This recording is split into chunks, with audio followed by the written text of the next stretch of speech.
Good morning guys, welcome back to প্রতিমাস wonder life. আশা করব তোমরা সবাই ভালো আছো, আমরাও খুব ভালো আছি। তোমরা দেখতেই পাচ্ছ চারিদিকে কেমন ভিজে ভিজে পরিবেশ আর বৃষ্টি পড়ছে। ভিজে পরিবেশ হবেই না কেন, 4-5 দিন ধরে একভাবে যে বৃষ্টি পড়ছে, তেমনভাবে কেউ বাইরেও বেড়াতে পারছি না। তো চলো, চা খেলাম এক্ষুনি, এবার টিফিনটা বসিয়ে দিলাম। আর এইদিকে দেখতে পাচ্ছ আমি একদম অল্প করে আলুর চচ্চড়ি করছি। আগের দিনের আমার কপি আলুর তরকারি একটু রয়ে গেছে, তো বাবা ছেলের জন্য একটু আলুর চচ্চড়ি আমি বসিয়ে দিলাম। তো আমার এই ভিডিওটা সানডের ভিডিও, সময়ের অভাবে আমি ভিডিওটা পোস্ট করতে পারিনি। আমি একটু ময়দা মেখে নিলাম, দেখতেই পাচ্ছ তোমরা, ময়দাটা মেখে নিয়েছি। তো এইদিকে অল্প একটু ছাতু নিয়েছি, আমার বরমশাই আবার ছাতুর কচুরি খাবে। তো ছাতুটা আমার অতটা ফেভারিট না, বলতে গেলে আমি খাইও না ভালো। তো ছেলেও ছাতুটা ভালো খায় না। আমরা লুচি খাবো আর ওর মতো অল্প একটু পুর করছে, ও ছাতুর কচুরি খাবে। তো ছেলে বলছে একটা টেস্ট করব, ছেলে বলছে মা আমি একটা টেস্ট করে দেখব। তো ভাবছি আমিও একটা ছাতুর কচুরি টেস্ট করব, বাকি লুচি করব বাকিগুলো। এই যে দেখতে পাচ্ছ পুর করে এবার বেলতে লেগেছে, আমি এবার ভাজবো।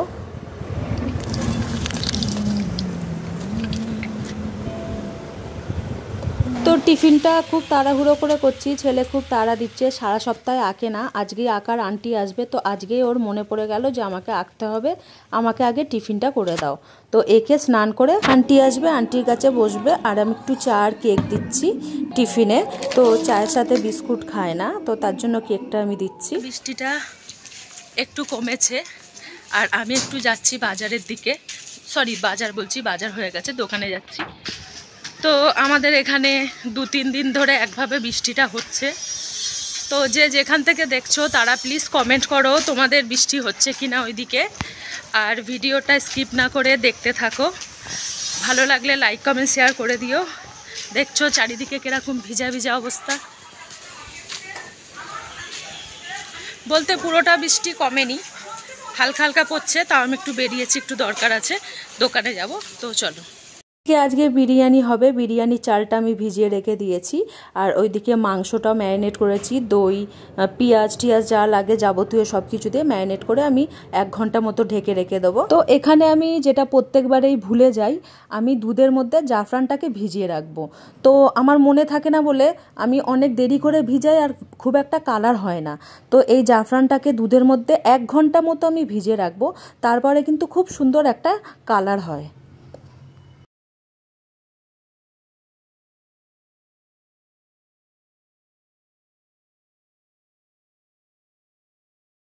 আর এইদিকে দেখো আলুগুলো আমি কেটে রেখেছি, কেটে আমি ধুয়ে নিয়েছি, এইগুলোকে এবার আমি ভাজবো। আলুটাও ভাজা হয়ে গেছে আর বেরেস্তাটাও করা আমার হয়ে গেছে। বিরিয়ানির সব কিছু আমি রেডি করে নিয়েছি, আর একটা পেপার পেতে নিয়েছি। এই পেপারটার মধ্যে বিরিয়ানির যে ভাতগুলো হয়েছে সেগুলো আমি ঢেলে একটু ঠান্ডা করব। তো দেখো যাবতীয় আমি নিয়ে রেখেছি। তো এইটা দেখি, দেখতে পাচ্ছ কি সুন্দর একটা কালার এসছে জাফরানের। এটা ঘন্টাখানেক ভেজানো ছিল জাফরানটা, তো কালারটা খুব সুন্দর এসছে। তো চলো, তো বন্ধুরা তোমাদের কাছে অনুরোধ রইল, টাইটেল থাম্বনেল দেখেই কমেন্ট করে চলে যেও না, প্লিজ পুরো ভিডিওটা তোমরা দেখো, লাইক করো, কমেন্ট করো, নিজের মন্তব্য প্রকাশ করো।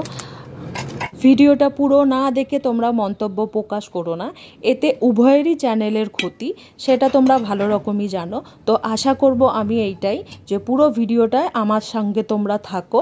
আর আমি বিরিয়ানিটা কেমন বানালাম, যদিও বা পুরো রেসিপিটা আমি দেখাইনি, কেননা বিরিয়ানির রেসিপি আমি আগেও দিয়েছি।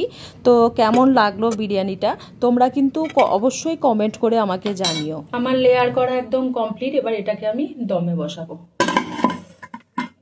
চলো তাহলে বন্ধুরা, বিরিয়ানি তো আমার কমপ্লিট, এবার আমি সার্ভ করছি, আমরা আবার খাওয়া দাওয়া করবো। তাহলে ভিডিওটা এখানেই শেষ করলাম, আর বাড়ালাম না ভিডিওটা। আমার ভিডিও যদি তোমাদের ভালো লেগে থাকে তাহলে অবশ্যই লাইক কমেন্ট শেয়ার আর সাবস্ক্রাইব করে দিও।